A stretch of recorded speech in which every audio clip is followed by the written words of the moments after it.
Chapter 21. The flight from Melbourne to Kuala Lumpur was the worst flight I had ever experienced. Sage screamed almost the whole way there. 8 hours of her throwing herself around in my arms, screaming as loud as she could. She was so upset and there was nothing that could be done, and she refused to go to Andrew. She slept for maybe 20 minutes at a time when she collapsed from the exhaustion of shrieking. It was horrible. I felt so bad for her, but even worse for the passengers around us. I told myself I would never complain again about another child screaming on a plane. We had for sure broken the record for the loudest and angriest toddler on board of a plane ever. We realized when we landed that Sage had intestinal worms. Thankfully, I had packed medication. In fact, I had packed medication for pretty much anything I could think of. We all only had a bag each for the trip. Mine was mostly medicines and supplements. Thankfully, the worm medication worked quickly, and Sage and I got to sleep for the short flight between Kuala Lumpur and Phnom Penh. I woke up just as we were about to land, so I only caught a few glimpses of the view. The landscape beneath us looked flooded, and tiny huts were surrounded by water. In some places you could see patches of field, but it was mainly wet. It reminded me of footage I had seen from Vietnam War. Thankfully, we landed peacefully, with no soldiers shooting from the wet rice paddies. We were off to a good start. I had asked Ariella to recommend a place for us to stay in Phnom Penh for our first few days. She said there was a guest house that had a lot of volunteers and that would be clean and affordable. That had sounded good. And thankfully they had offered to pick us up from the airport. The drive to the guest house made my head hurt. There was so much to take in, too many new sights for my tired brain to register. Was that really a mother holding a tiny baby attached to an IV drip on the back of a motorcycle? And did we just have to swerve because a cow stepped in front of our car? And when we swerved, did we nearly knock a guy off a motorbike who was holding onto a large pane of glass with his bare hands? And was that a man with no legs maneuvering himself between cars and motorbikes? Wooden boxes were lined up on the side of the road, covered in fruit and vegetables, and when I had a closer look, I realized there were big chunks of meat as well, all out in the middle of the fumes. People were walking in between the cars and motorbikes, not slowing down or waiting for a lull in the traffic. This was Phnom Penh. It was a relief to get to the guest house. It was very simple, with the first floor and open space for tables to eat at and 3 levels of rooms above. Everyone was kind to us and excited that we had children. The guest house mainly had volunteers in their 20s staying there, so we were a bit of a novelty. 2 old American guys lived there as well, John and Roger. In the 11 days that we stayed at the guest house, I don't think I saw them move away from their table once. They always had a few beers in front of them, even when I would come out first thing in the morning to get hot water for the girls' bottles. A TV was always on, usually showing movies with more blood and guts than I had ever seen before, or worse, Cambodian video hits. The food menu options were endless, and as long as I didn't peek into the kitchen and watch them cut the meat on the floor, or focus too much on the giant rat I saw scuttling under the fridge, the food was quite enjoyable. We knew nothing about Cambodia. Andrew had followed Ariella's recommendation of applying for an engineering job as a paid volunteer. We were sure that he would get the position. He was perfect for it. We found out only days before our flight that the job had gone to someone else. We were pretty shocked. The position would have given us a starting point in Cambodia. Without it, we were pretty much free-ranging it. So here we were, in a guest house with not much to do besides chatting to the volunteers and telling our kids not to look at the TV in the corner. The volunteers were mainly young British people who paid a lot of money to fly to Cambodia to help out in orphanages. We had arrived only a couple of days after a fresh batch of volunteers. They were horrified to have just found out that they were not actually helping in an orphanage, but instead they were taken to a school and told to teach a class full of kids. They had no teaching experience and no teaching supplies, just a room full of smiling kids. They would come back after a day of teaching and tell us about how crazy it had been. They had no idea what these kids already knew, what the volunteer who had been there before them had taught them, or how they were meant to get 40 kids to learn anything when there was nothing to write with or on. And what had happened to the thousands of pounds they had paid for the experience? Who was benefiting from that? It obviously wasn't the school or the kids. In the evening, the dining area in our guest house would become noisier as it filled with more locals and travelers who were happy to drink the night away. We would get the kids back up to our rooms before things got too loud. They were very basic rooms with the tiniest toilets and showers you could possibly imagine. You could sit on the toilet and have the shower running over you and spit your toothpaste into the sink at the same time. And in order to get back out, you had to maneuver yourself around the door so you didn't get trapped between the sink and the toilet. We paid extra so that we could have windows for both our rooms. It meant they were noisier, but it also meant we could look outside at everything that was going on below us on the street. We would watch as monks draped in orange robes would come and pray and be handed food to put in their metal trays. I had no idea how much bicycles were able to carry until I moved to Phnom Penh. With just a piece of string, one bicycle could have a 3-meter-high pile of baskets strapped to it. It seemed impossible, but somehow these young men were able to balance the load and go from street to street selling their goods. Every few hours, we would be visited by a lady selling eggs. She had a special chant that we could hear from down the street. John, who was a very old American man, had a special young lady friend who encouraged me to try one of these eggs. "You try, they give you power." I had a closer look. There was something poking out of the egg. A beak? She was eating a baby chicken out of an egg. I could hear her crunching the bones and the wings. She laughed as I covered my mouth, trying not to gag. We spent most of our time at the guest house, so we were starting to get to know all the people there quite well. There weren't many places to go with the kids, and it was so hot that no one seemed to want to leave the relative comfort of the guest house anyway. Sometimes we would all just squeeze into a tuk-tuk and ride through the streets to watch all the madness around us. Andrew had found a tuk-tuk driver that he really liked, so we would try and ask him to be our driver as much as possible. His name was Nara, and like everyone else in Phnom Penh, he had a wide smile. He genuinely seemed friendly, though, and unlike a lot of other drivers, he seemed fair with how much money he asked for each trip. He also seemed to be very careful with his driving and not take as many risks as a lot of the other drivers. Andrew was loving every moment of being in Phnom Penh. In fact, I had never seen him this happy. He would go for long walks in the afternoons and come back and tell us what he had experienced. Construction sites where the builders were balancing on rickety branches while pouring cement, women washing babies in puddles of water on the side of the road, a family of 6 sitting on a motorbike by using a plank of wood as extra seating. He loved it all and was soaking it all up. In the evenings, he would run upstairs to the roof so he could watch the lightning flash across the sky. Storm watching was one of his favorite activities, and here in Phnom Penh, he had access to some of the most spectacular shows. I wasn't sharing in the enthusiasm in the same way. I was still trying to work out what to do with the kids all day because they were struggling with the heat, especially Sage. She had a heat rash in the folds of her neck and on her chest, and she was constantly dripping with sweat. The other 3 were coping better with the heat, but they didn't like the busyness of the streets. Sometimes they would join Andrew for a walk, but they preferred staying at the guest house. I eventually emailed Ariella and asked her if she knew if there was a place I could take the kids for some space to run around, some sort of a park. She suggested the Olympic Stadium, a giant cement oval that was crowded with people trying to get their daily exercise. Not exactly what I had in mind for my kids needing space. Andrew started calling about apartments for rent because he thought it was time for us to find somewhere to live that was more permanent than a guest house. I was keen to get away from the guest house, but the thought of living in Phnom Penh with children was so far from what I wanted. I went along with Andrew to have a look at some apartments, but kept reminding him that the kids would need space. They definitely couldn't handle being stuck in a tiny apartment all day, especially if there was no local park for them to play in.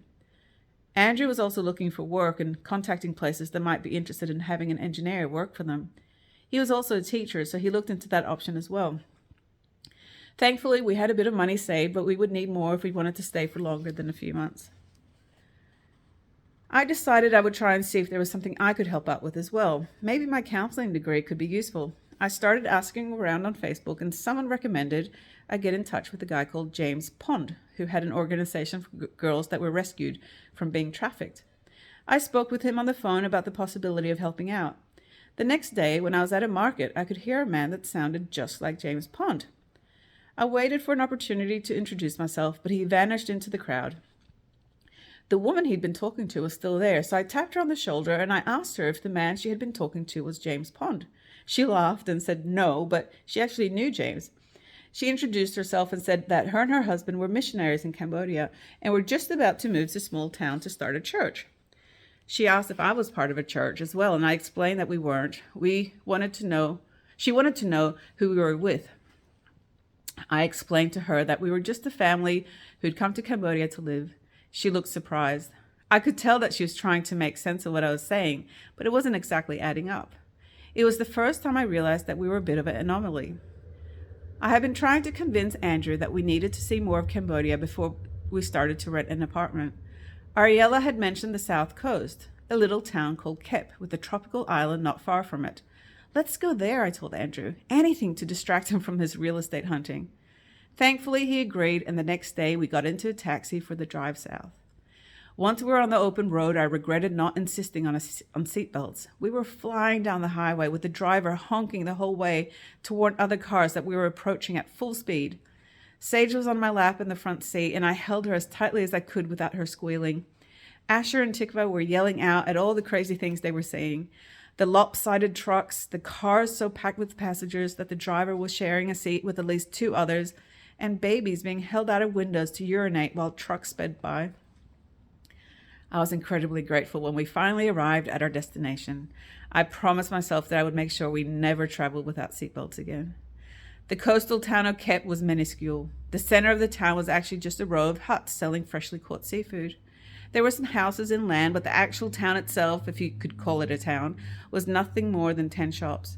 It was wonderful to have fresh air, though, and to be away from the hustle and bustle of Phnom Penh.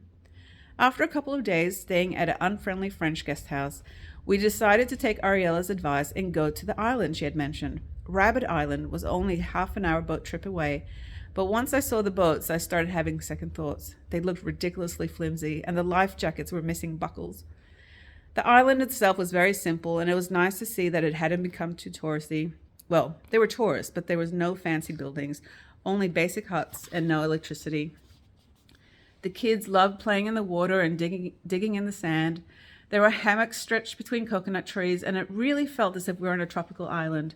This was a lot more like we had pictured Cambodia to be. Daytime was lovely, but the nights were hard. We were used to sleeping under fans to cool down. These huts had nothing like that, and because of all the mosquitoes, we had to sleep under nets, which made it even hotter. The sheets were polyester, so the sweat made us stick to the beds. On our second night, I eventually tried to get some sleep in the hammock outside our hut, hoping to get a bit of a breeze from the ocean. Not long after I dozed off, a wild boar rubbed himself along my body, and once my heart started beating again, I scrambled back into the hut. I didn't get any more sleep that night. The next day, we noticed that Summer had a spot on her torso. Just one, but it looked unusual. Later that day, she had a few more. Andrew sent a text to her friend back in Adelaide who was a nurse, and she said it sounded like it might be chickenpox. Sure enough, it was. By the next day, Summer was covered with giant spots that were oozing pus, much worse than Asher and Tikva had when they were younger, and no relief from the heat. Poor little girl. We needed to get somewhere comfortable for her. I realized that Sage would probably be next. We really needed to find somewhere comfortable for the next 2 weeks while they were sick. My mind was racing. Where would we go? I didn't want to return to Phnom Penh, and the French guest house had taught us that even a fancy place is not worth it if the owners are unfriendly and don't like children. Was there even such a thing as a kid-friendly place in Cambodia? I remembered a poster I had seen at the guest house in Phnom Penh. It was just a few photos and some handwriting. Not a pretty poster, but I had noticed a sand pit with some colorful buckets in it. Something about that photo had stood out to me. We could go there. If they had a sand pit, they must also be okay with children staying there. The poster had said Kampot, less than an hour away from Kep, where we were in a tuk-tuk. We found a driver who was happy to take us, but he tried to explain in broken English that he couldn't take us the whole way. We couldn't understand why we would need a second tuk-tuk to meet us. It turned out to be because the road to the guest house was so incredibly bad that our first tuk-tuk was unable to manage the deep holes and giant puddles. He took us as far as he could, and then a bigger and more robust tuk-tuk met us for the last bit to the guest house. The tuk-tuk ride was crazy. We were shrieking with laughter as we bounced around, our bodies crashing down on the hard seats before being bounced up in midair. We held on as tight as we could, but we were still being thrown around. Parts of the road were completely submerged in water, so it was impossible to know how deep the puddles were. At one stage, we got bogged in the mud, and the driver got us to climb out to lessen the load. It was absolutely insane to think that this was a normal way to travel. It was a long road that was running parallel to a river. We could see the river between some of the palm trees and houses lining the road. On the other side of the river was a beautiful mountain. It was greenish blue with smaller mountains going off into the distance in different shades of green. It felt as if we had found paradise. Paradise with possibly the bumpiest road in the world. The guest house was stretched out along the river with big spaces of green lawn and coconut trees scattered around. A Pakistani man in a turban greeted us. His name was Abed, and he was the caretaker while the owners were away. Abed made us feel very welcome and explained to us that they don't have many visitors during the wet season, so we would have the place mostly to ourselves. It was exactly what we needed. Empty space with lots of lawn for the kids to run around under the mango and coconut trees. The river was right there, and Abed promised us that there were no crocodiles in it. We could stay for as long as we needed, and yes, of course, the sandpit was there for our leisure. The kids were thrilled. I could finally feel myself exhaling for the first time in Cambodia. We settled into our room. It was pretty rustic, and at night we could hear the rats trying to get into our suitcases, but there was something about having the river and the mountain just there that made all of us feel like we had finally landed. The guest house provided meals because it was too far to go into Kampot to eat with the road so bad. We didn't mind. They had beautiful food. Incredibly, the bread rolls they served for breakfast was made from tapioca flour, so we could eat them and not have to worry about summer missing out. A very friendly English-speaking Khmer lady had helped us write a little note explaining that we couldn't eat anything with wheat flour in it. She included a list of examples: soy sauce made with wheat, noodles made from wheat, and of course bread made from wheat. A few people had already told us that wheat is very expensive in Cambodia, so they would mainly use rice and tapioca flour. The bread we ate was similar to baguettes, and Summer loved them. It was such a treat to finally be able to give her some bread. Andrew even joked that we should find out the recipe and go back to Australia and open up a bakery. We would be rich very quickly. After only a few days there, I woke up in the middle of the night with the worst stomach cramps I had ever had. The pain was severe, but I managed to find my packet of Buscopan pills. They had always helped me in Australia with my mystery tummy ailments. Unfortunately, they didn't have much impact here in Cambodia. For the next 3 days, I was completely out of action. I tried to sleep, but I was going back and forth between my bed and the toilet constantly. Abed was very concerned, as were the owners who had returned for the weekend. There wasn't much that could be done, and I was happy that Andrew was able to look after the kids, so I could stay in bed and try and rest as much as possible and wait for the bug to eventually leave my body. Every few hours, I would get an update about what my family were up to. They had been for another swim in the river, or they had watched a DVD. Andrew was telling me that one of the maids at the guest house had been especially sweet with the girls, playing with them and always checking if they needed anything. I was relieved. It was awful being locked away from my family for so long, but I got dizzy even from the short walk to the toilet and back to my bed. Andrew was excited because he had been told that there was an English-speaking playgroup in Kampot. We had gone through the town on our way to the guest house. It was only a 20-minute or so tuk-tuk trip away, depending on how many times you got bogged in the mud. Andrew happily went off the next morning with the kids and bounced back into our bungalow to tell me the good news. There were some really lovely people in Kampot, and he was sure I would like them. There was Emma from Sydney, who was the playgroup teacher, Lindsay from Canada with a gorgeous little girl. Katie was there too with her son. I had already heard about Katie. Abed kept insisting that we meet Hallam and Katie from the UK, saying that they would be able to answer any questions we had. There was also Joss, who was from Australia, with her little son. Andrew was convinced that we would fit in. It sounded good. Andrew was so critical of people that for him to be this positive really meant a lot. I told him I would go along next week and check it out. I really think we could live here, Veronica. It's got everything you want. He was right. It really was a beautiful place, and if there were some friendly people as well that we could get to know, that was even better. Over the next couple of days, Andrew would tell me more, how these people weren't like the regular expats we had heard about in Phnom Penh. They seemed really down to earth and didn't have flashy Western lifestyles. I was intrigued, but my main focus was getting some strength, and I had this massive craving for mashed potatoes. After 3 days of being completely depleted, my hunger had returned. I decided to head into Kampot and find a cafe that would have mashed potatoes on the menu. The tuk-tuk trip was even worse than I remembered it. Maybe the intense rain each afternoon had washed some of the road away. I eventually got into Kampot, and I looked at this tiny little town that might become my new home. It almost seemed like an abandoned movie set. These faded, pastel-colored terrace houses that were riddled with bullet holes, a bridge going across the river. It was beautiful, yet kind of spooky. In its heyday, it would have been a gorgeous town. I got dropped off by the tuk-tuk driver at a tiny guest house on a side street, not even close to the river. It seemed like an obscure place to have a guest house, but the pamphlet I had seen about places to eat in Kampot mentioned mashed potatoes. I found a table inside under a fan and told the waiter that I wanted a bowl of mashed potatoes, nothing else. I could hear a woman talking in the corner. She was really loud, so it was hard to ignore her, typical Americans with their lack of volume control. Her voice seemed familiar, so I tried to get a glimpse of her face. It was the lady from the market in Phnom Penh, the lady who I asked if her friend was James Pond. How bizarre to see her here. I remembered she had said she was moving to a small town, but to think that we had landed in the same town and now in the same tiny guest house. I had to go and say hello. Susan remembered me and introduced me to her much quieter husband. They were having a quick lunch before going to look at some houses to rent. Did I want to come with them? The first house we looked at was majestic, as if royalty had lived there at some stage. A very wide ornamental staircase took us to the top floor, which was just as beautiful as the downstairs. Susan had told me they wanted something big so they could have church meetings in their home. This would be perfect. As we stood there admiring the view, the husband told us to be quiet for a moment. He could hear something. He then poked his whole hand through the door, just like that. Termites everywhere.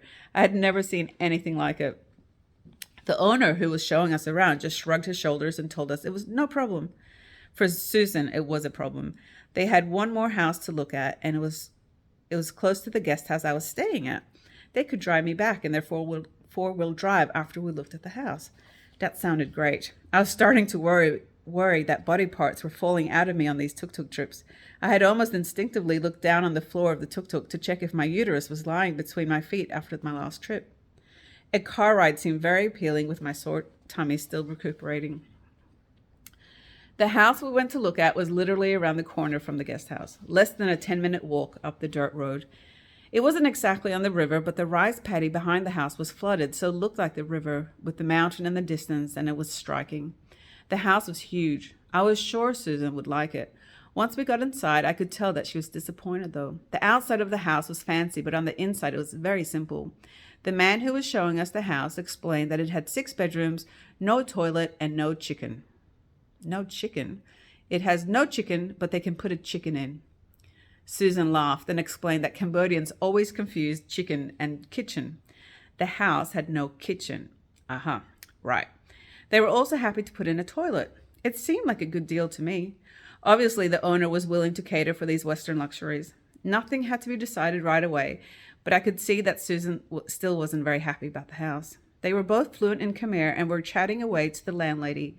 They then turned to me and asked if I was interested in renting the house. I looked around. Yes, it was simple, but it had lots of space. If there was some sort of bench put in next to the tap, it could easily become a kitchen. We would only need a gas burner and a fridge. And the landlady had already said that she was happy to install a toilet. The house was way too big for us, but I loved the idea of the kids being able to use the space since being outside was too hot most of the day.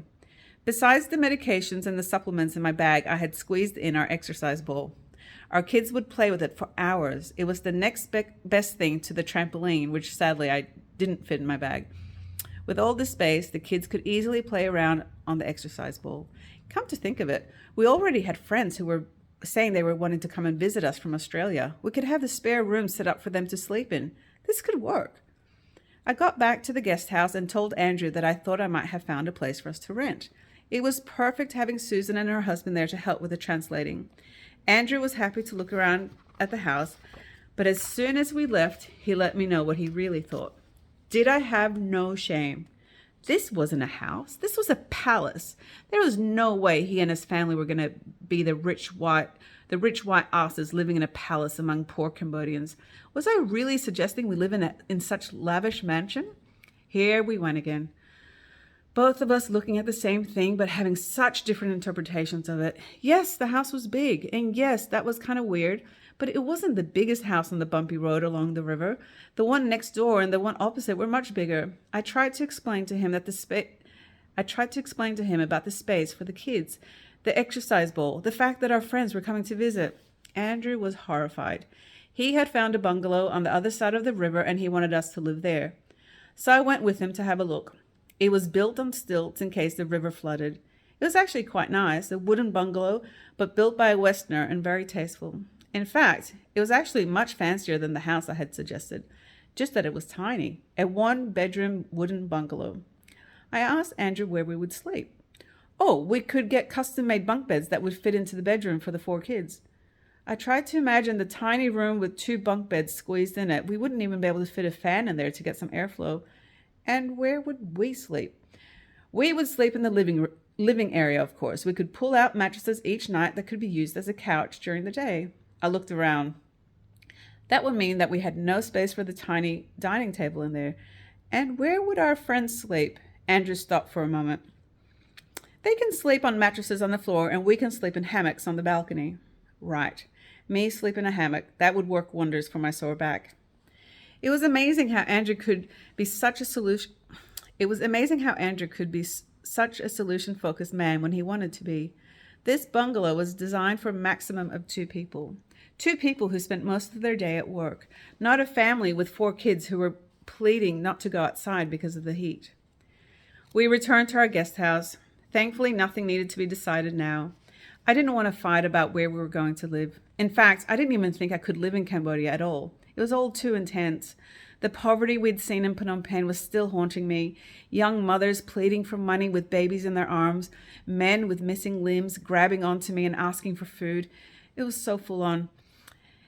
If it was just me, it might be okay, but I had my 4 children, and with them as my focus, it wasn't as if I could do anything about what I was seeing. I was used to being proactive, and here I was having to turn away from those needing my help.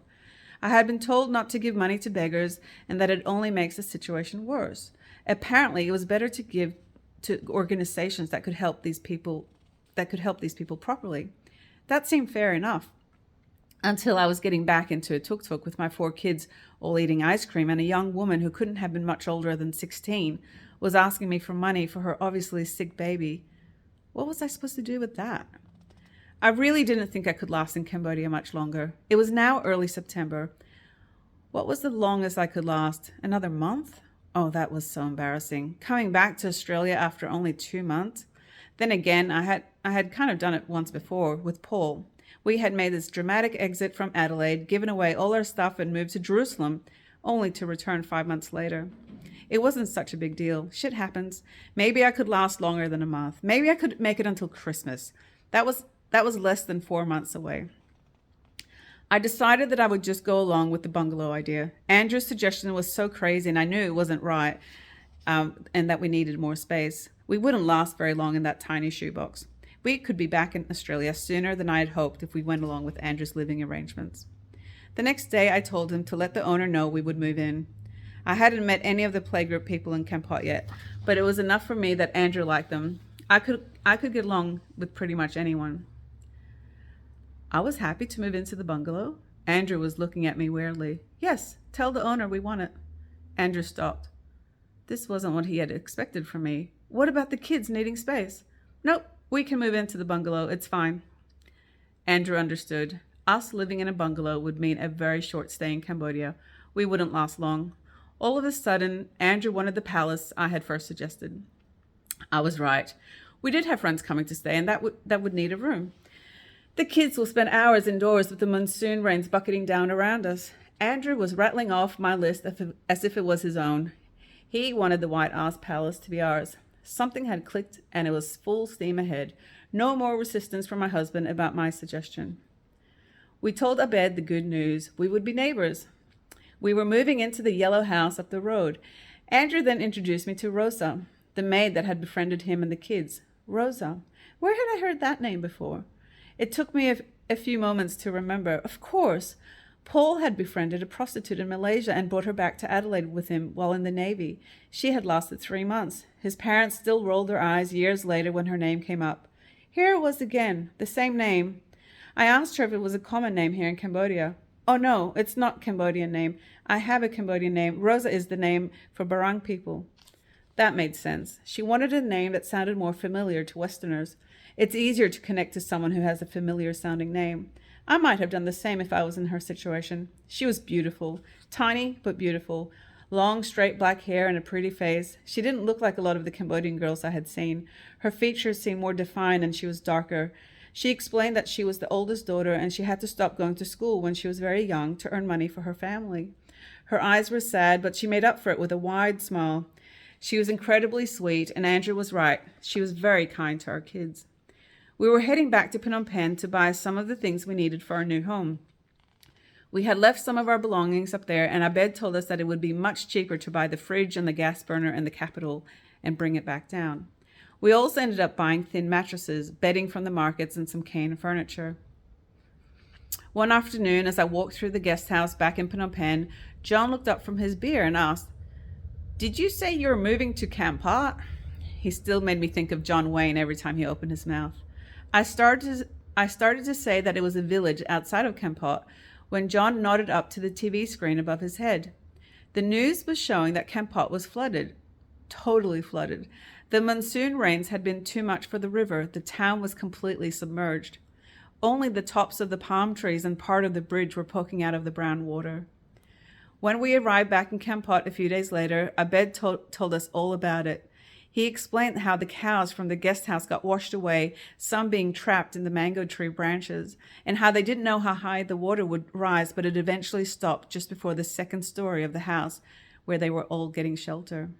I had seen the footage on the TV in Phnom Penh, but it was hard to imagine cows stuck in mango trees. I was very happy that we were moving into a palace and thought we might need to invest in some sort of inflatable boat to go along with the palace in case there was another flood. Thankfully, I had bought life jackets for the kids. That seemed like a good start.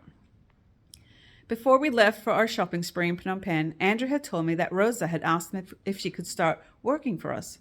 She wanted to be our maid. I could tell that Andrew was uncomfortable with the idea. It was hard enough to be moving into a palace, but now a maid as well. However, everyone who I'd spoken to about living in Cambodia had said the same thing: make sure you get at least one maid. I had mentioned to Andrew that everyone assumed that we were getting a house helper. I knew what his response would be, so it wasn't as if I was telling or asking him, merely highlighting that everyone seemed to say the same thing. Susan had explained it a bit better to me and said that it was just expected that everyone had a helper. Even Cambodian families will have one as soon as they can afford it. I hadn't thought about this before, but she explained that it was actually a great way to help someone out. If you treat them well, then it actually creates a very good job for a vulnerable, uneducated person who could otherwise be stuck in a pretty grim situation. Rosa had already been telling Andrew about her hard job conditions. She worked 6 days a week unless it was busy season, then it was 7. Only one holiday a year. She was earning $40 a month, but could eventually earn $70 if she got more responsibilities. No wonder she wanted to work for us. Something had made Andrew consider her request and not just shoot it down straight away. He was really struggling with the idea, though, and he wanted to know what I thought. It wasn't an easy situation for him, and he needed to think through the ethics of what we were being asked. The only other time we had gone into so much discussion over a decision was about donating eggs to my friend. We had hardly discussed the other big events in our life at all. Definitely very little in regard to getting pregnant twice. And we pretty much moved to Cambodia on a whim. Even buying the house in Melbourne wasn't as big as this. We had taken time to look around at different houses together, but there was no real agony in the decision, except that Andrew seemed to hate the concept of being a homeowner. This, however, was much harder. Andrew was torn between his values of wanting to live a simple, self-sufficient life, trying to live like one of the locals as much as possible, but also seeing that his status as a Westerner could give this young girl some financial security and safe employment. If Rosa worked for us, she would learn English a lot quicker, and that would improve her chances of getting a better job. We could also make sure she had weekends off so she could study and finish high school and get her high school certificate. I suggested that we could take her on trips with us and show her more of Cambodia. Rosa had already told us that she would love to see more of the country. Andrew stopped me mid-sentence. He really wanted me to hear this. If Rosa was going to work for us, we would never take her with us to Australia. There was no way we were going to taint her by exposing her to the West. I hadn't even considered bringing her back to Australia with us, but of course I agreed. Andrew went on to say that we would have to be really careful to make sure Rosa didn't get the impression that the West was some incredible place to live, and make sure we watched what we said around her. I didn't feel there was much risk because pretty much all Andrew talked about was comparing Cambodia to Australia, and Andrew had nothing good to say about Australia. The girls working in the guest house back in Phnom Penh could think of nothing better than to find a white man to marry and to move back to his country with him. We had seen these couples everywhere, young Cambodian girls with older Western men. It was both sad and gross, mainly gross. Andrew in particular couldn't handle it. He despised these men so much that he would practically hiss at them if we passed the couple in a tuk-tuk. No, we would have to be so careful to keep Rosa as untainted as possible. Could I agree to that? I assured him I would, and that really it just made a lot of sense having some practical help. It didn't need to be this complex ethical equation. Why not just say yes to someone working with us and make sure we treated her well, not expose her too much to Western crap, and enjoy the fact that we were helping someone out and getting some domestic help at the same time? Andrew had never been good in the cleaning department. His domestic strengths lay elsewhere. I could clean, but the thought of even attempting to lift him up with the heat and the humidity was almost laughable. Having Rosa come and work for us would benefit the whole family, her included. Even though Rosa hadn't started working for us yet, she had helped clean out our house after the flooding in Kampot. When we arrived back, most of the mud from the walls was gone, and the workmen were nearly done with putting a bench into our kitchen. I was really grateful for all the work because we were already hosting people that weekend. Ariella had told us that the engineer that got the job that Andrew had applied for was a really nice man. I let her know that he would be welcome anytime to visit us. Well, he had asked if he could come and bring a friend. Rob and his friend arrived the next day. I was glad that I had bought extra bedding and plates in Phnom Penh. Ariella was right. Rob was a lovely guy, softly spoken, and he seemed to enjoy spending time with the family. I noticed that Rosa was being extra attentive to Rob. I didn't blame her. Scoring a Western man was a ticket to freedom. Susan had told me that Cambodian girls were pretty much brainwashed from birth, even in very subtle ways, to think that everything would be financially okay for them and their families if they could get a white man to marry. It explained why there were so many beautiful young women with their arms around men so much older than they were. Along with Rob and his friend, we also had a woman from New Zealand come and stay. We had met her at the guest house and said she was welcome to stay with us in our new home. She had just returned from visiting the White Elephant Palace in Phnom Penh, so she brought us a gift, a white elephant statue. We decided that it was the perfect name for our not-so-humble abode. The White Elephant Palace was always open for anyone who might want to come and stay with us. A couple of days later, we waved our visitors goodbye and told them to come back anytime. I finally had a chance to go along to the playgroup that Andrew had been raving about. It met on top of a cafe in Kampot. The cafe belonged to Epic Arts, a performing arts center for people with disabilities. Katie and Helen had started it a few years earlier, and it was thriving. The cafe was one of the most popular destinations for tourists passing through Kampot. The playgroup was strangely familiar, since they sang all the same songs we used to sing back in Adelaide. The other children were quite a bit younger than our girls, so Emma, the playgroup leader, enjoyed having kids in the circle that she could chat to a bit more. I agreed with Andrew. These were really nice people, every single one of them. I looked forward to getting to know them a bit better. Emma was thrilled to hear that we were gluten-free as well, and told us where we could find some gluten-free products in Phnom Penh. We asked her if she was enjoying the baguettes from the local bakery. She looked confused. She was sure they weren't gluten-free. We told her they were made from tapioca. Katie chimed in and said she was sure they were made from rice flour. This wasn't looking good. The next day, I decided to check for myself. I had been told where to find the bakery in town. They were closed, but there was another bakery around the corner, so I asked them if they knew when the other bakery was going to be open. They only knew a few English words, but they explained to me that they used the same flour. It was tapioca flour. I felt relieved, but I decided to go back a couple of days later to confirm with the actual bakery. This time they were open. I asked them what flour they used. Rice. They used rice flour. I explained that the other bakery had said tapioca and that they used the same flour. I could hear my voice start shaking. The owner had better English, so it was easier to communicate. He was starting to get frustrated that I wasn't understanding him. We only use rice flour, I show you. He pulled me into the side room where huge bags were stacked up along the wall. Look, it's rice. 100% wheat flour, it said on each bag. Fuck. We had been eating this stuff. We had been feeding it this summer. I almost started crying as I pointed to the words. It's wheat. Wheat, not rice. It's wheat. My daughter will be very sick. No, rice. He pointed to the picture. Sure enough, the straw with grains on it did look very much like the rice growing in the fields all around us. But no, it was wheat. I realized that this baker had no concept of different grains. He just knew that the flour he used made perfect bread rolls, light and fluffy on the inside, crusty on the outside.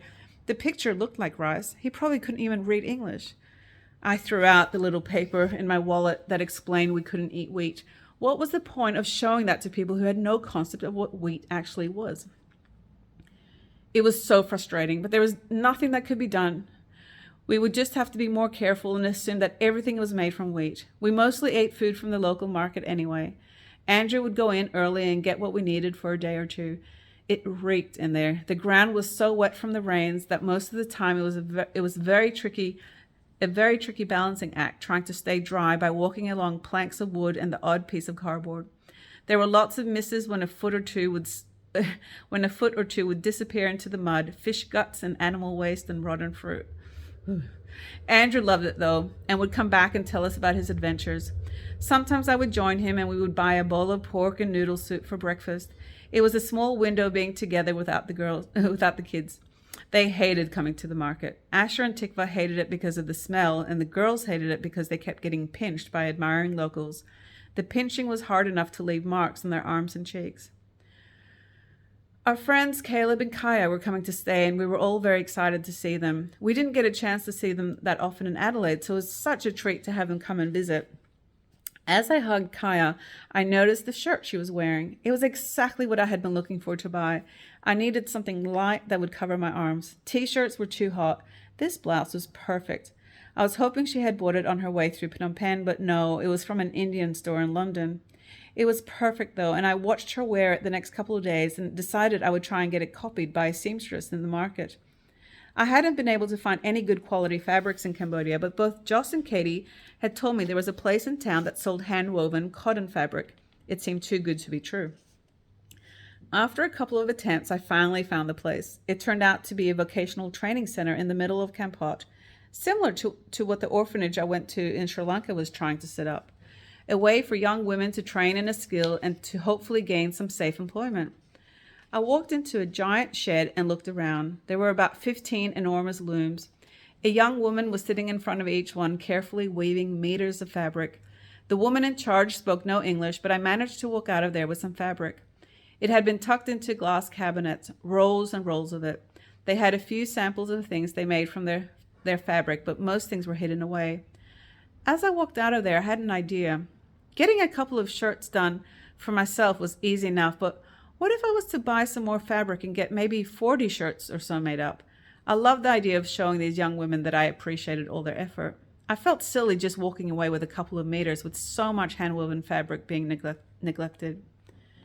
I talked to Andrew about buying enough fabric for shirts and then asking my friends on Facebook if they wanted to buy one when I returned to Australia. I had been on a waiting list for surgery for my legs. The varicose veins that had been hurting me for years were finally being removed at the end of March. I could bring a suitcase full of shirts back. I figured that if Kaya liked the shirt, most of our friends in Adelaide would. I knew the quality would have to be excellent, and that was a bit of a hit and miss with the sewing ladies at the market. They usually charge about $7 per item, but it wasn't always that great. I realized that the vocational training center also taught young women how to sew. What if I was to pay for one of them to come to my house and sew shirts? I could explain that it was only a short-term thing, but I would pay them well. I asked Rosa to come with me to have a chat with the woman in charge of the center. She said there was no problem with something like that, but when she introduced me to the young woman she had in mind, I realized it was slightly more complex than having someone come for a few hours a day. The young woman in front of me looked absolutely terrified. She had a scarf around her head showing me she was Muslim. I knew the Muslims came from the fishing village outside of Kampot, a very poor area, and they had very little contact with the rest of the town. I knew we would be friendly to her, but I could see in her eyes that this was incredibly scary. It was so hard to not have a shared language, so I could try to explain to her that nothing bad would happen to her. I knew from speaking to James Pond that girls were often told they were going to be given employment only to be sold off to a brothel. Was she worried about that? I couldn't ask. Instead, I told Rosa that I would like to have 2 seamstresses. Did this young woman have a friend who would also like to sew at our house? I figured we would just need to sell a few more shirts, but at least I didn't have to have that look of those terrified eyes in my home. A couple of days later, the two young women arrived at our house. Rosa had met them in Kampot to show them the way. I had been to the market and bought 2 sewing machines. They looked antique. Andrew pointed out that it meant we wouldn't have to pay more in electricity. I hadn't even thought about it, but because they were manual, it meant that we didn't have to worry about the constant power cuts we were having. Andrew was good at thinking about stuff like that. Our 2 shy seamstresses seemed happy with the task I gave them. Rosa did a very good job in translating. Her English was very basic, but still it was much better than any other local girl I had met.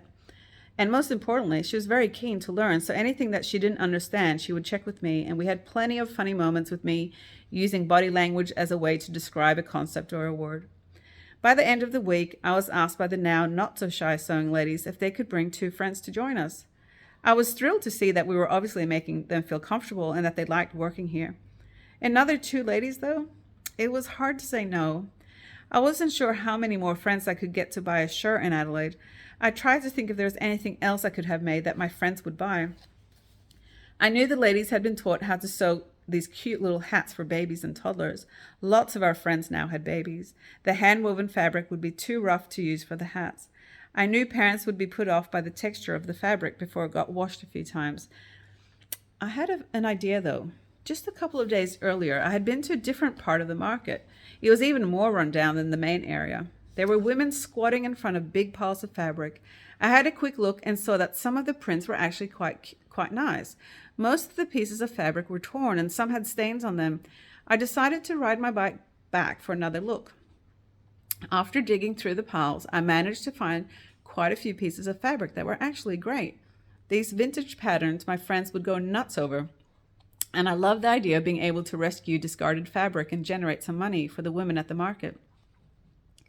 I filled quite a few baskets and rode back home trying to dodge the puddles. It was getting easier to do that now that the rains were easing off.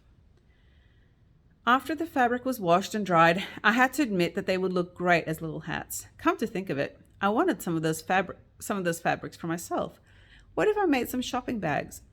I could never find one that was the right size. The straps were either too short to hang over my shoulder, or there was no pocket for my phone, or the bag was way too wide so it looked clumsy. I would design my perfect bag. By the start of the next week, we now had 4 sewing ladies showing up on their bikes in the morning. I realized that we needed to have some sort of a chat. I needed to make sure that we were all on the same page. I had this fear that they would assume that this was long term. I needed them to understand that I had originally just planned on making 40 shirts. I was now adding some things to the list, but it was all very temporary. We were flying back to Australia for a visit in March, and I would be selling the things we made to my friends. This was just a very small project that would end in March. I made sure that Rosa checked that they understood. Within a couple of weeks, we had 12 ladies sewing away downstairs. I found it impossible to say no. I kept having more ideas of things that we could make. I figured that as long as I made sure we were making things that friends, or by now friends of friends, would buy, then things would be fine. With 6 of us traveling back to Australia, we actually had quite a lot of suitcases that we could fill up. Not all the new sewing ladies came from the Muslim fishing village. We now also had some of the local girls from our tiny village. I just couldn't say no to them. I knew what their homes looked like. I knew how desperate they were for money. My days were getting fuller and fuller. I had lots of interest on Facebook about what I was doing. People wanted to come to Cambodia to visit and help out. It took time to respond to all the comments and messages. It also took time to dig through the piles of fabric at the markets. Some days I would return empty-handed, and other days I paid a man on a moto to drive the giant bags home because they were too heavy to balance on my bike. Whenever I had to go to Phnom Penh for something, I would start looking around at the much bigger markets there as well. My face would be dripping with sweat as I tried to find pieces of fabric that would be transformed into something of value. The vendors would yell out at me, showing me fabrics they thought I would like, never understanding that I wanted cotton or silk, not the bright polyester that they preferred. Rosa explained to me that they couldn't understand why I wanted all the ugly fabric. I also needed to check on everything that was being sewn. I really wanted our items to be known for their good quality. I hated buying a beautiful tie shirt at a market only for it to fall apart after a couple of washes. I wanted our things to last. It was easier said than done. I was expecting a lot from Rosa. She was a lot more than our maid by now. Everything that happened went through her. I had no other way of communicating without her help. It was too much to expect her to carry the load of the cleaning as well as being available for the sewing ladies. I knew we had to ask someone else for domestic help, but I wasn't sure how to go about it. Rosa said that her cousin had just found out she was pregnant. She was a teenager and her husband was away most of the time, and when he returned home, he was often drunk and he would beat her. I had seen the bruises myself. She was very happy to come and clean for us. Asher groaned as I told him. He hated having so many women in our house. It was bad enough with the sewing ladies all giggling every time they saw him, but now he had to get used to someone else going upstairs where our bedrooms were to clean. We had been invited to a wedding that was to be held a few houses down. I really didn't want to go. I'm sensitive to sounds at the best of times, and to have to sit through hours of horrible music blaring while dripping with sweat was not how I wanted to spend half a day. I knew I should, though. We had so little contact with the people in our village. Being invited to one of their weddings was surely a good sign of them warming to us. Rosa explained that it really wasn't about that. They would just like having white people at their wedding, and we would be expected to give money. Now I had even less reason to go. Rosa also told me that I would need to wear a traditional dress for the wedding. This was getting worse and worse. How on earth would I find anything that would fit me? I was a giant compared to the tiny Cambodian ladies. I was reminded of how big I was whenever I stepped outside. Tom means big in Khmer. As soon as I left our house, I would hear this rhythmic tom, tom echoing around, kids pointing and women giggling at the tom-tom lady. I managed to have a silk jacket and a matching skirt made. Rosa informed me it wasn't enough. I would need makeup as well and have my hair done. It was the Cambodian way. I never wore makeup. And my hair? Really? I reluctantly went off to one of the many beauty salons in Kampot. I tried to zone out as much as I could and just take the opportunity to have a quiet moment. However, my eyes flung open as I felt something sharp over my eye. A razor blade was quickly pulled away. Thankfully, they had only removed part of my eyebrow before I realized what was happening. They had assumed I wanted my eyebrows shaved off and then penciled in for the big day. I let them continue with their makeup, but made sure not to fall asleep and risk anything else happening to my face. When they finally finished with me, I looked at my reflection and saw the American TV evangelist Tammy Faye Baker staring back at me. I couldn't believe how I looked. I had this enormous hairdo going on thanks to hair extensions, blue eyeshadow, and the longest false eyelashes I had ever seen. My skin was hidden beneath a thick layer of something that smelt pretty bad. I had to laugh. Rosa was still being worked on, so I decided to run across the road to buy some office supplies. I walked into the shop and heard a Canadian woman speaking to the owner. I tried to get my supplies without being seen, but we bumped into each other at the counter. We introduced ourselves, and I apologized for looking like a TV evangelist.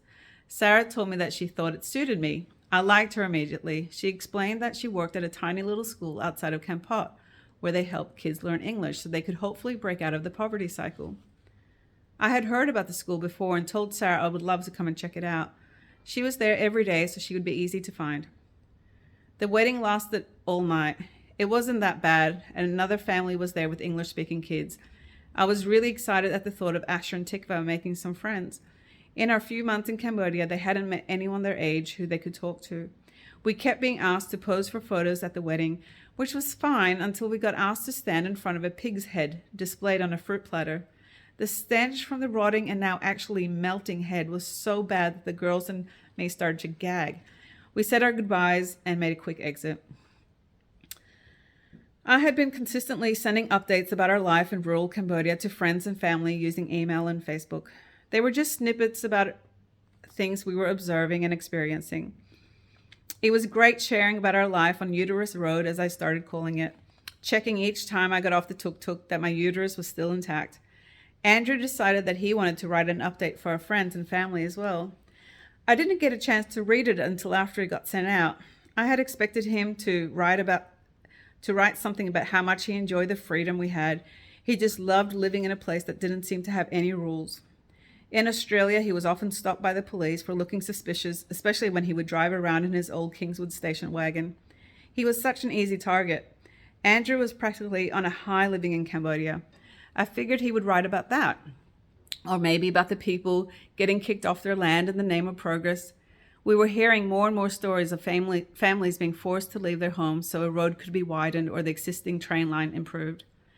What I did not expect his update to be about was sex, more specifically, his observations about sex in Cambodia. How it was so good to be in a country that seemed to have the right idea about sexuality. I tried to keep reading, but I was feeling incredibly uneasy. There was something so off about his writing. I felt as if I was seeing into a small part of him that he hadn't allowed me into before. It's not as if it's not as if anything he wrote was personal as such. It was very much topical and an observation only. Yet I had this unnerving feeling I couldn't shake. I was hoping it would change its tune, that somehow it would redeem itself, but it didn't. It only got worse. I started to read the fourth paragraph. Now, there's undoubtedly a seedy tourist sex trade here. Old, hideous Western men with more cash than Dick who cross the line from masturbating to porn to paying for prostitutes and who find the cheap sex and the huge control that their money brings them while they're here appealing. It's horrible, especially to see how comfortable some of them are with their clearly depraved pastime. One of the more hideous abuses of the privilege of growing up in a rich country. I had to stop. He had sent this out to our friends and family. Would they feel the same way I did? I couldn't keep reading. Hopefully this would just be another update for them. An interesting take on life in Cambodia. For me, it was something else. I couldn't put my finger on it. We hadn't really talked much about the topic at all. I had once joked about how I would throw a party the first time I saw a handsome Cambodian man. I just didn't find them attractive at all. And Andrew had groaned. You think you have it bad? I'm in a country with women without breasts. It was true. Cambodian women were tiny. It was impossible to buy a bra that didn't have a thick layer of foam inside to add some sort of a curve to the flat chest. I had even seen underpants with a thick foam layer to give the illusion of curves. To sit here and read Andrew's take on things in Cambodia felt so off, and some of the comments he'd made really showed he had no idea about the sex industry in his utopia. Did he really think that the karaoke bars were just that and not brothels? That the bear girls and dimly lit bars were not paid for sex? Sure, the local markets didn't pulse with testosterone like the shooks in Cairo, and he hadn't seen a woman's breast get fondled like he saw on his trip to India, but this was not some Puritan country. Yes, pathetic Western men came here and felt powerful because of their financial status. He was right about that, but did he really have to word it in the way he did? Masturbation and porn were not exactly what our friends and family needed to read about. It was hard to ignore the unease I felt inside. I was trying really hard to get some friends for Asher and Tikva. They would occasionally play with the kids in our village, but it was sporadic and they needed kids they could connect with. The family that we had met at the wedding had lots of children. The dad was Khmer and had managed to survive the Pol Pot years. The mum was American. They were missionaries who had adopted 2 children with disabilities to add to their own 4 children. Their life was incredibly busy, giving the youngest 2 kids therapy for hours each day to help them learn to walk and talk. They didn't have much time to play, but occasionally we would see them. It was hard to explain to Andrew how much I craved for our kids to have friends. He didn't seem to understand that they needed more than the local kids to play chasing games with. I decided to invite Stephanie and her family over for New Year's Eve. There was another missionary family in town that we never got to see at all, so I decided to invite them as well. They all said they could come. So would Susan and her husband. I hadn't expected everyone to say they would come. I would have a house full of missionaries for my first New Year's Eve in Cambodia. I called Sarah and invited her to come along as well. I told her I needed someone to balance out the dominant missionary status in the house and to rescue me if anyone tried to convert me. She wanted to know what they would be converting me from. I wasn't exactly sure, but I just knew I needed someone normal to usher in the new year with. Sarah and I had become friends since our serendipitous meeting in the office supply store. She was very busy during the week, but often on Sunday mornings we would meet for a long bike ride. We would start early before it got too hot and ride through Kampot and then out past the railway. We would follow that for a while, passing bright green rice paddies. We would then ride through the tiny villages with kids lining up to wave at us. Hello, hello, what is your name? Over and over again. We would keep riding and go past temples and shrines, monks walking alongside us for part of the way. Some mornings we would go past the salt fields and watch the farmers with their heads wrapped in kramaz, bending down to collect the salt. Other times we would ride down to the fishing villages and watch the fishermen fix their nets after a night out in the ocean. After our bike ride, we would buy a coconut to drink. It became our little Sunday morning ritual, and I loved it. It was a highlight in my otherwise mad week. I was so grateful that Sarah had agreed to be there for our New Year's Eve dinner. The kids had an absolute blast. They spent hours in the river and then came back for a water balloon fight. I loved seeing them so happy. It was good to get to know our guests a bit better. Stephanie was an amazing woman with so much to give her 6 children. I asked her about the therapy she was doing for her 2 youngest kids. She explained that it was a very time-consuming protocol, but she had only this week been reminded of how it was paying off. They had met a 12-year-old boy who had nearly drowned when he was 2 years old. That was 10 years ago, and he was now so severely deformed that his legs so twisted that his feet were in his face. When Stephanie had first seen him, it had taken her a while to register that the dark shape in the back of the house was actually a human and not an animal. According to Stephanie, this boy could have been able to overcome most of his disability if he'd been offered therapy after the near drowning. Years of neglect meant that his muscles had contracted and severely deformed his legs. His family had money, but they had kept him in the back of the house and were ashamed of him. Now that he was reaching puberty, he was starting to get violent, and they were thinking of giving him to an orphanage. Stephanie went on to say that she really believed that things could improve for this deformed boy if he could get some surgery on his legs. I asked her what was stopping that surgery from happening. It would be a very difficult operation and cost a lot of money. She didn't know anyone with that kind of money. I didn't either, but I figured that someone I know might know of someone. Surely it was worth asking. Did she know about Facebook? She had heard of it, but didn't use it.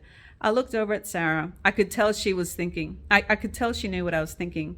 Surely between the 2 of us, we could find someone to help this boy. 3 days later, we had. It was ridiculously easy. We didn't even need to find someone rich. It was as simple as getting the word out on Facebook, and immediately we were told that there was a doctor coming in from the States to do volunteer surgery in Phnom Penh. If this boy called Da could be brought up there, he would be operated on for free. It seemed too good to be true. I passed the details on to Stephanie, and sure enough, a few weeks later, Da's legs were operated on. Sarah and I were thrilled that our offer had paid off. Stephanie and her family decided that they would help Da and allow him to have therapy at their house with their 2 children. He would still need more operations, but this first one meant that it wasn't long before Da was able to have his legs stretched out. One of his legs was much longer than the other though, so Stephanie made a foam base for one of his sandals to help him balance. A few weeks later, Stephanie told me that the word had spread about Da's miracle. Parents were coming to their gates with children in their arms, most of them floppy and unable to speak. Could Stephanie fix them? They had no money, but they were desperate. I decided to ride my bike over and see what was happening over there. Their home had been transformed into a therapy center. It was so full on. Kids with severe disabilities were smiling up at me from the floor with giant grins on their faces. Others were on the kitchen table crying as their limbs were being manipulated in rhythmic motions. I tried to count how many children I could see. On top of Stephanie's own 6 children, 2 which needed hours of therapy daily, they now had Da as well as about 8 others. It was crazy. My heart went out to Stephanie, who just couldn't turn anyone away. I asked her what I could do to help. I had tried asking her before, but she was one of those very shy women who hates to be a burden. I insisted she could tell me at least some items I could provide to help lessen the load. I explained that it wouldn't be me buying the things and that I would put the word out on Facebook. Sure enough, next time I was in Phnom Penh, I was able to buy the bits and pieces that she had asked for. Things like foam squares to put on the floor so the kids didn't have a hard surface to lie on, bags of rice so they could feed everyone. It was such a humble list of items, and I really wanted to give more, and my friends on Facebook seemed happy to give a bit of money towards the cause. There was so many needs everywhere. It was so hard to know which ones to help and which ones to let slide and hope someone else would do something. I had already decided that any of the profit we made from the items we were sewing would go towards these different stories that I was being drawn into. Initially, when it was just a few shirts, I figured that we might make enough profit to pay the university fees for a young man who had pleaded for my help. I had gone to have a massage in Phnom Penh. Massages are so cheap in Cambodia. I kept hearing about blind massage and was intrigued. Supposedly, it was a way for blind Cambodians to get an income. They were trained in shiatsu massage and charged $5 an hour. It was somewhat confronting. I wasn't sure what to expect, but if I ever had a massage in Australia, it would be from one of those no-frills Chinese places at the market. I liked the simplicity of it. I could still wear my clothes, and there was no water features or soft music playing, and no one talked to me. It was just in and out, and they seemed to know exactly where to press. This was very different. A girl with glazed over eyes handed me a pair of blue cotton pajamas to change into. Then she guided me to a table. Once I was there, a young man with eyes that darted back and forth started talking to me, well, at me, a million miles per hour. What is your name? How many kilos you have? What country you are? Then the list of observations. You, Tom Tom, you have many kilos. You have a lot of money.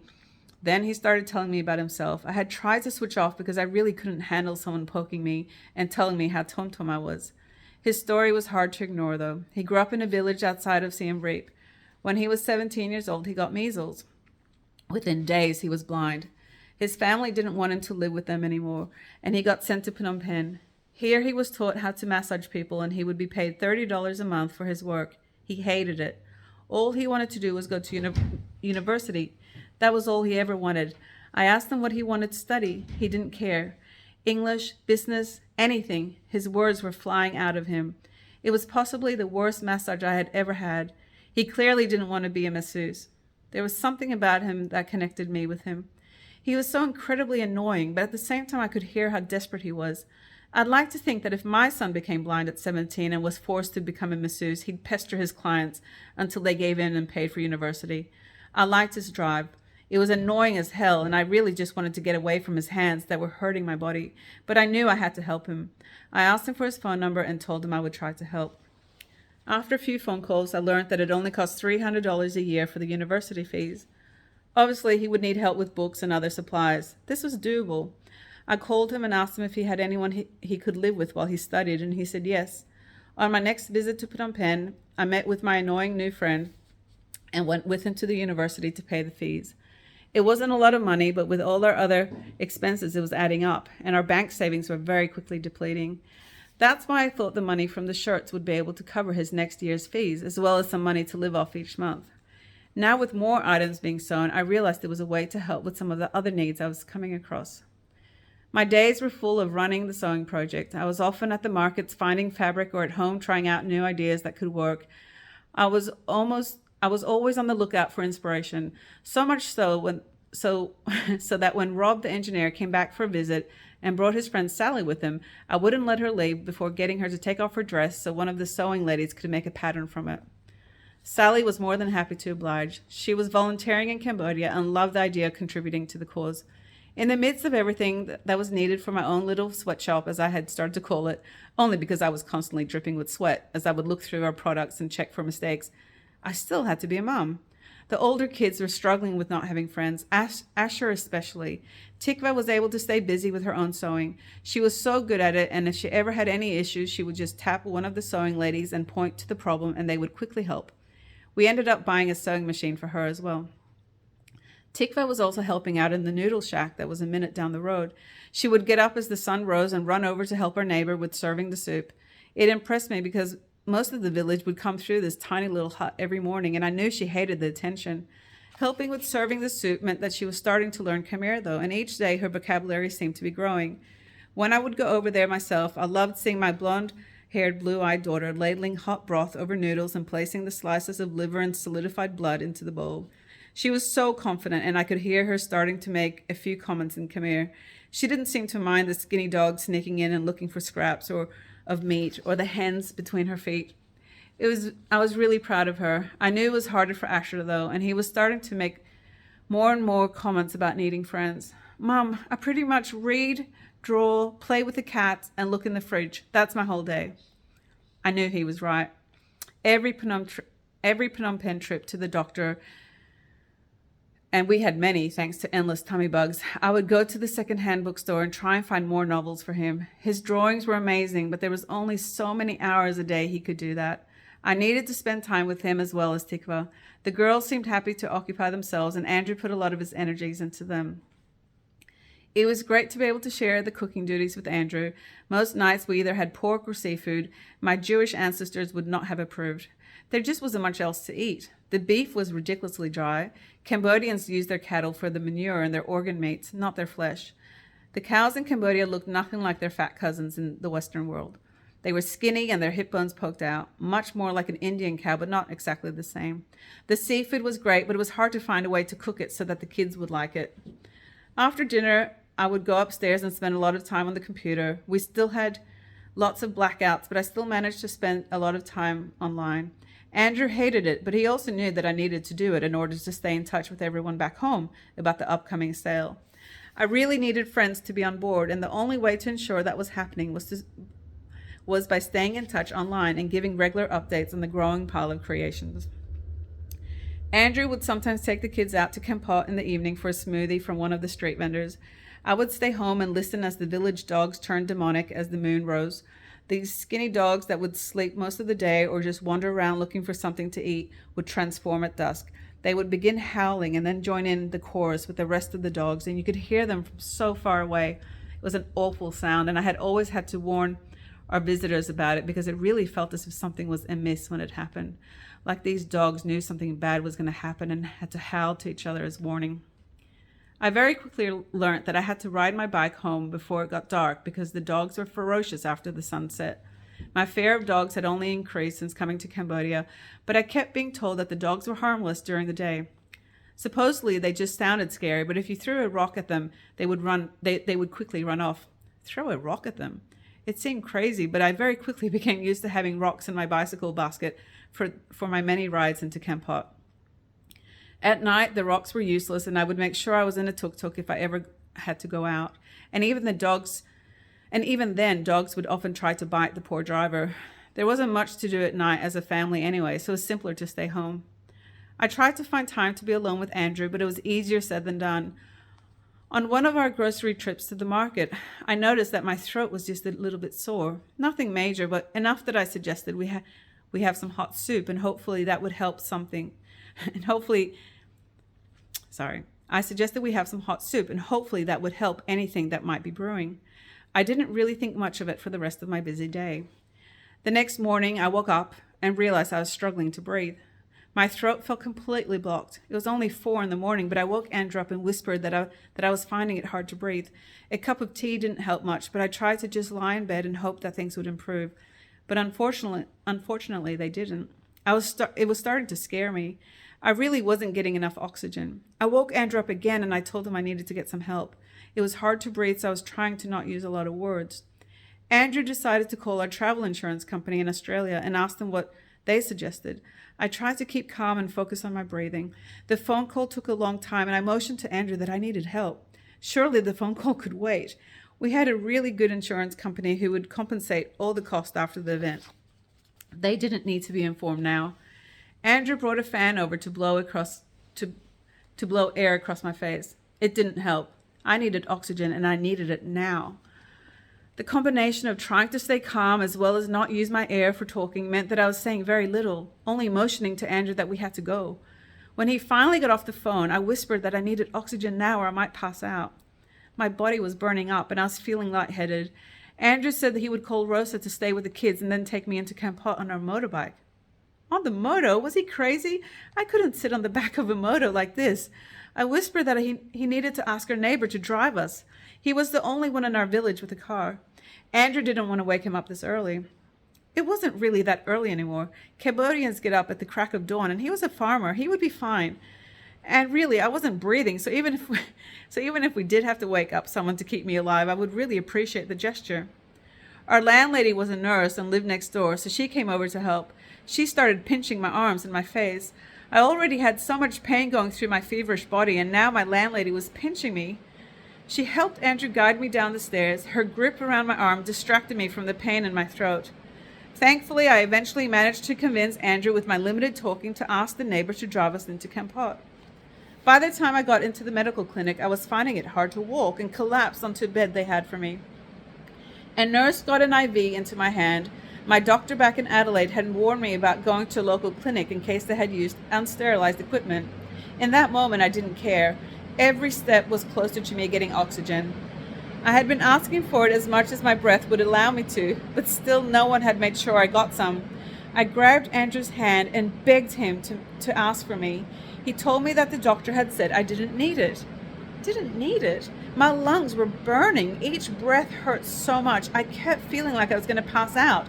I needed oxygen. I couldn't believe that I was even having this moment with Andrew at all. It had only been a few days earlier that Sage's birth came up again in conversation. Andrew mentioned something about how peaceful I looked, and he just didn't have any idea how serious it was for me. I reminded him that I had no control over my facial expressions at the time, not even my hands, but that if I had asked for oxygen and really needed it, I had gone on to say that if I ever asked for oxygen again, he needed to make sure I got it no matter what. Even if I didn't look upset or I didn't make a big fuss about it, he needed to believe me. I even clarified that I would never ask for oxygen if I didn't think it was important. So even if I said it once, he needed to make sure I got it. And now, here we were, less than a week after the conversation, and I was pleading for oxygen when I had enough strength to speak, and he wasn't taking my request seriously. It was terrifying. The doctor looked in my throat and said that I needed to go to a bigger hospital in Phnom Penh. They would call an ambulance for me. I said I wouldn't go unless they gave me oxygen. The doctor looked pissed off, but I finally got my oxygen. My lungs stopped burning. My head stopped pounding. My body relaxed. It still felt as if I had a knife going through my throat, but at least I was okay. I wasn't going to die. Once the crisis was over and I could finally get the air I needed, the tears started to flow. How had Andrew allowed this to happen? The first time was bad enough, but back then he really had no idea how severe things were. But to have it happen again, and when I had been so clear about what he needed to do, there was no excuse. I felt so neglected and I didn't feel safe. Andrew tried to tell me that he could see for himself that I was getting enough oxygen by the clip on my finger that was showing numbers on a screen. According to that, my oxygen levels were fine. The numbers might have been fine, except that for me, I needed air, and I needed it right then, and I needed him to believe me. Andrew called Emma and asked her if she could go with me to the hospital in Phnom Penh. I was so relieved. I didn't want Andrew to go with me. I needed someone who cared. I didn't know Emma that well, but she had come over to our house a few times to enjoy a gluten-free meal with us. It was such a treat for her to not only spend time with the family, but to also eat a home-cooked meal that was safe for her to eat. Now she was sitting in a van that was meant to be an ambulance with me. I was so grateful she had come. It was still early in the morning, and she only had a couple of minutes to get to the local clinic, but she hadn't even considered not helping me for a moment. It meant a lot. The 4-hour trip to Phnom Penh was hard. I tried to sleep, but the sharp pain in my throat was agonizing. It felt impossible to swallow. I could feel that my body was burning up, and the only thing I could do was try to remain as calm as possible. When we arrived at the Phnom Penh hospital, a doctor came out to greet us, a beautiful older lady with her silver hair pulled back in a tight ponytail. She had a very strong accent. I tried to pick it. Was it Russian? No, she smiled. Bulgarian. She had a quick look at my throat and rushed me inside. She asked for nurses to gather around and check out the IV in my hand. Even in Ethiopia, they have better IVs than this. I liked her already. She had spunk. She told me I would need the strongest antibiotics available to try and get the infection under control. She showed me with her thumb how big my tonsils were. She was impressed. Over 20 years in Ethiopia, and she was impressed with the size of my tonsil. She also gave me strong painkillers and told me I had to sleep. She was so forceful but incredibly kind at the same time. I knew I was in good hands. After a couple of hours in emergency, I was taken up to the ward. The hospital was set up in an old mansion. It didn't have the regular look of a sterile hospital. It had more of a personal feel to it. Again, I was so grateful for the travel insurance we had, which meant that we didn't have to pay for this stay. My doctor came to visit me once I had settled in. You will stay for as long as you need. Your body is very, very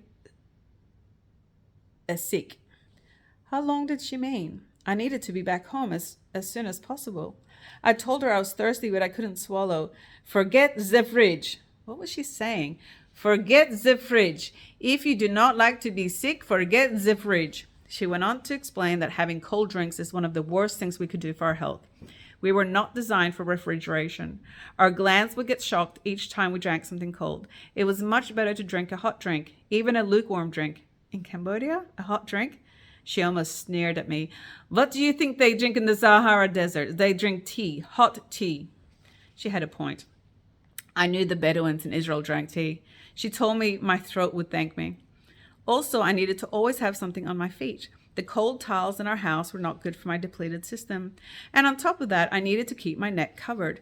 She suggested a thin silk scarf. Now, this was something I knew about, but I hadn't realized that it was so important, especially in a hot country. Apparently, my neck glands needed to be kept in constant temperature. They couldn't handle being exposed to cold. It was why my throat would start hurting even in a short taxi trip with air conditioning. I loved the cool on my body, but my throat always protested. She was too scary not to obey. I promised her that I would forget the fridge and not have any ice in my drinks ever again. She smiled. She felt more like a mother than a doctor. She really seemed concerned for me. The next morning, I was expecting my doctor to return, but instead 2 male Cambodian doctors walked into my room. Neither of them introduced themselves, and they were discussing my notes as if I wasn't there. After a while, they started to rattle off some questions for me, just standard personal details as well as my medical history. When they asked if I had any surgeries in the past, I mentioned that I had a breast reduction. There was a moment of silence until the older doctor burst out laughing. Second later, the younger doctor exploded with laughter too. They couldn't stop. They laughed so hard they were holding on to each other. After a while, they tried to contain themselves, but they would burst out again as soon as they would try to talk. Like 2 little schoolboys, the giggling continued as they tried to finish the questions on their form. It was hard for me to mention my breast reduction. It was still not something I really ever talked about. Hardly any of my friends knew about it, and here they were, wiping away tears from laughing so hard. I decided to ask them what was so funny. Cambodians had this way of pissing me off on a regular basis. They're pinching and laughing at me when I was obviously upset, saying they understood when they obviously didn't, and so on. This was new grounds, though. I wanted to know what was so funny. After many attempts, the older doctor finally managed to explain that while cupping his hands to his chest, that in Cambodia, ladies want to be big, and now Barang lady wants to be small. Hilarious.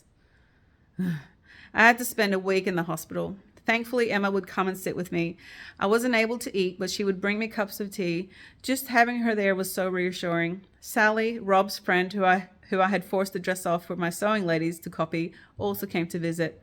We had only had a very short time together when she came to my home, but here she was in the hospital to see me. Sally spoke from her heart and told me she could see that I wasn't getting the support I needed. Her gentle way of speaking was exactly what I needed. Despite being in hospital, I felt as if I had to be on guard the whole time. The nurses were insisting I took painkillers that would then make me hallucinate. I could see myself floating above my bed back home, the mosquito net making it hard to see clearly, but I could see Andrew in our bed. I floated above him, watching him lie there. John Denver was singing in the background. It was so bizarre. I asked what the medicine was that they were giving me, cold and flu tablets. I said I didn't want them. The nurses insisted, saying it was the doctor's orders. In the end, I would just pretend to take them and then throw them out. I felt much better without them. After a few days, they asked me to do a urine sample. I couldn't quite understand why, but went along with it just to show them that I wasn't going to fight them on everything. The results came back saying that I needed further investigation. I was wheeled down to the basement of the hospital, and a different doctor told me she had to give me an internal. An internal? Really? She got me to lie down on the table and put my legs into stirrups. I have always made sure to have pap smears every 2 years, no matter how much I hate them. This was nothing like that. The doctor was scrubbing me clean, inside and out, roughly, very roughly. I asked her to be more gentle, which only made her go harder. My thigh muscles started to spasm, and I could see them twitching as she pushed and prodded.